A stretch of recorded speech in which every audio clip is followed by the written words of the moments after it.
Dr. Mazlan Saleh berada bersama kami hari ini untuk bercakap berkenaan dengan lagu klasikal. Apapun kita ucapkan terima kasih juga kepada penyanyi dan juga diiringi oleh pianis tadi. Selamat pagi, Doktor. Assalamualaikum. Waalaikumsalam. Baik, tadi dah dengar sikit-sikit. Saya sebelum memang tak faham pun kalau dengar dulu kan. Tapi bila dalam bahasa Melayu kita dengar ada penghayatan tu ada. Jadi mungkin adakah ini antara suntikan yang diberikan untuk menarik minat lebih golongan muda tentang muzik klasikal yang dikategorikan sebagai untuk golongan bangsawan sahaja. Betul. Itu salah satu langkah yang saya ambil untuk merakyatkan muzik yang dikatakan bangsawan ni lah. Sebab daripada segi sejarahnya memang asalnya lagu klasikal ni adalah daripada barat dan untuk golongan aristokrat dan juga bangsawan. Sebab ketika itu kita tiada media seperti TV, radio, internet, YouTube. Jadi diorang yang berada ni menggunakan musician, diorang hire, membayar dan untuk menghiburkan mereka di dalam istana dan juga di rumah mereka. Jadi tapi sekarang muzik tu sudah bukan untuk bangsawan saja, sudah dirakyatkan. Macam di luar negara, kalau di Eropah, saya juga ada pengalaman kalau kita pergi ke tempat tu, jadi semua orang akan diam, ya, fokus. Jadi tak sama mungkin orang minat yang mungkin lebih pada konsert, kepada menjerit kan. Jadi apakah ini disebabkan kerana ambience yang tercipta daripada muzik itu sendiri? Semua orang dalam keadaan yang fokus, teliti, kena diam, menghayati dan tak bebas untuk sesantai begitu. Ya, bagus soalan tu. Sebab kerana pada awalnya muzik klasikal ni perlu dibawakan dengan konsep yang seperti kamu katakan tadi, dengan ada etikanya, cara mendengarnya, bila masa kita nak tepuk, audiens pun akan tahu bila. Tapi sekarang kalau kita lihat dia sudah cair sedikit, sebab kita dapat lihat even MPO, Malaysian Philharmonic Orchestra dan Istana Budaya juga telah banyak memperkenalkan muzik-muzik macam ni. Ya. Okey, Dr. Mazlan Saleh merupakan pensyarah kanan di Jabatan Muzik Fakulti Seni Kreatif Universiti Malaya. Jadi bagaimana sebenarnya bermulanya untuk memperjuangkan muzik klasikal ini? Ya. Saya nampak muzik tu daripada perspektif yang holistik lah. Walaupun saya ketika saya menuntut belajar, memang klasikal tu sebagai saya punya classical train. Tapi saya lihat muzik ni sepatutnya dia tiada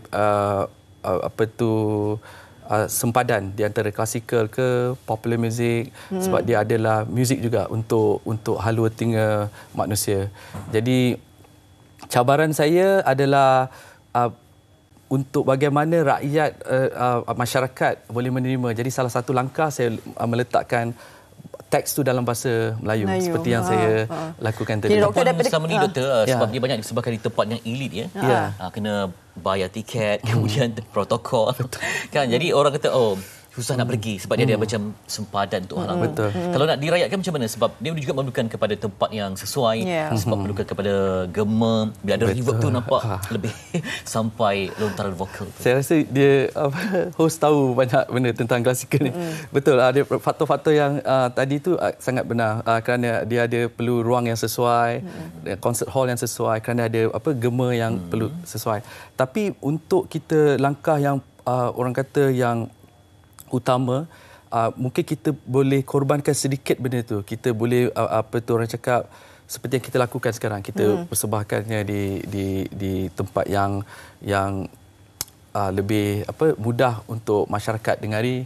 Mungkin konsep yang sebelum ni kita muzik klasikal ni di dalam concert hall saja, tapi mungkin kita boleh persembahkannya di orang cakap macam konsep yang basking tu. Bukan basking lah, tapi lebih mudah untuk orang mendengar dan sebagainya. Tadi lagu yang dinyanyikan oleh Ang Mei Fung tu Cermin Edina. Itu memang hasil ciptaan doktor sendiri. Itu sebenarnya berkenaan dengan apa? Kita pun dengar beberapa sebab suara lontaran suara tu kan bulat sekali, kembang kuncup sikit apa tu. Mungkin ramai yang tak dapat tangkap dia punya lirik tu. Hari ini saya bawa dua karya saya. Satu Cermin Edina dan lagi satu lepas ni Enigma Hatiku. Cermin Edina ni menceritakan tentang perasaan dan cinta sesama manusia. Tapi sebenarnya perasaan yang cinta yang sebenarnya untuk Tuhan lah, Creator.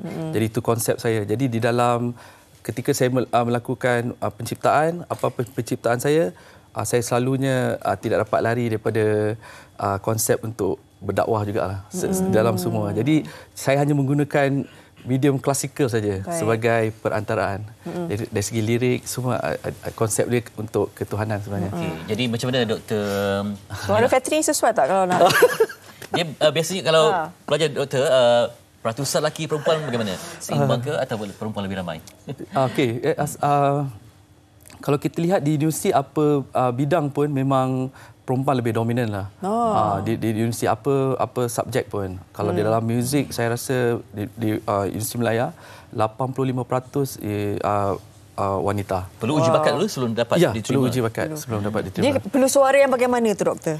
Suara pertama sekali kita akan nilai dia sama dia boleh mendengar ke tidak. Dia bukan tone deaf lah. Dia bukan apa tu orang kata yang kalau menyanyi tu ikut rentak lah. Ikut rentak semua. Dia tinggal belakang ke depan sikit ke tak boleh kan? Ikut pitch tu. Lepas tu kita akan shape daripada situ lah. Cabaran untuk menjadi seorang penyanyi klasikal ni apa dia? Cabaran dia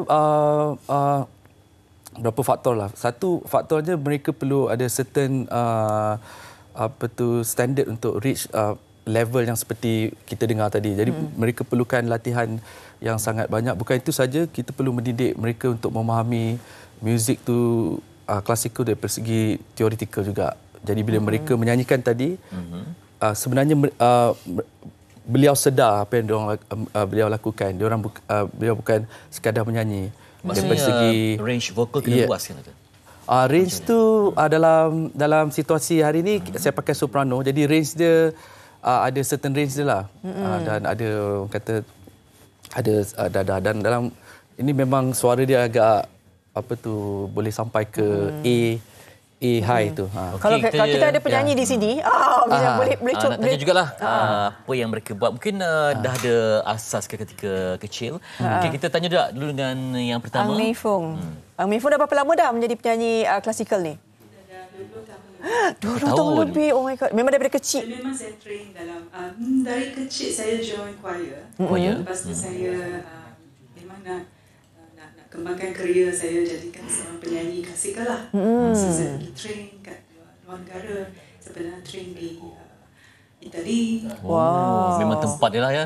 Memang tempat asal dia. Macam kalau kata di Itali ke Austria ke mana-mana, gereja lama-lama tu dijadikan tempat untuk pakat-pakat baru persembahkan ya. Jadi ada ambil tak peluang untuk beraksi di depan crowd di sana? Peluang dalam lagu seni macam ni. Ketika berada di luar negara memang perform? Ya, memang. Peluang banyak di luar negara. Persaingan macam mana kalau di luar negara tu? Memang ramai sangat ke? Ramai sebab dia part of dia punya culture juga. Sebab dia memang dia nyanyi dia punya syair, poem dia kan. So saya rasa sebenarnya kita ada juga banyak yang syair tempatan yang sangat baik yang boleh diubah kepada lagu tempatan. So saya rasa peluang juga banyak di Malaysia hari ini. Saya nak selalu doktor. Kalau misalnya katakan pagi-pagi, kalau lah penyanyi klasikal tu datang jumpa doktor. Okey, start kelas ni apa exercise pertama suara tu nak test.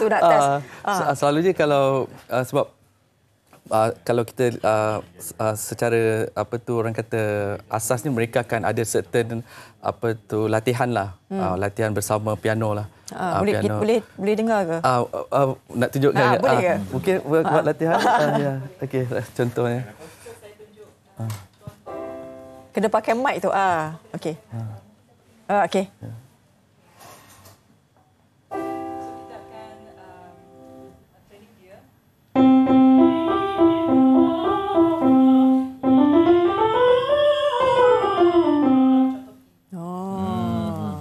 Lepas tu kita tarikkan dia punya nada lebih tinggi lagi sampai contoh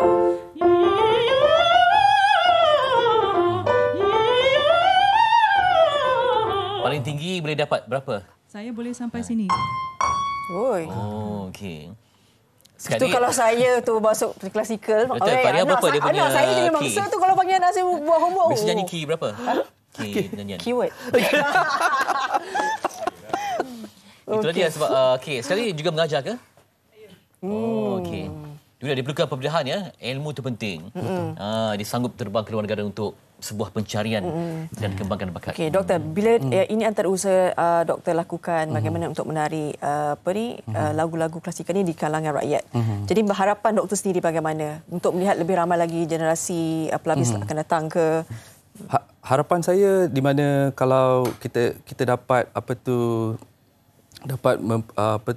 mempersembahkan muzik ni di masyarakat lebih, orang kata mudah untuk masyarakat tu dapat persembahan ni. Macam tadi Fitria cakap tiket yang mahal. Jadi kita pengamal muzik klasikal ni juga perlu ada sifat keterbukaan di mana jangan terlalu rigid. Sebab kita perlukan juga orang cakap peluang kepada masyarakat. Jadi kita mungkin sebelum ni kita perlu berpakaian sebegini untuk masuk ke dalam dewan persembahan. Tapi sekarang kalau kita lihat di luar negara pun mereka sudah tidak strict lagi. Kerana mereka di sana juga menghadapi cabaran yang sama untuk masyarakat menerima muzik macam ni. Bila kita masuk ke tempat persembahan, kita nak dengar setiap inci dan getar muzik tu ya. Tak ada bising langsung, nak fokus. Betul. Bunyi nafas itu pun adalah satu irama yang betul. Cukup. Awak memang orang klasik. Dia dah cover semua.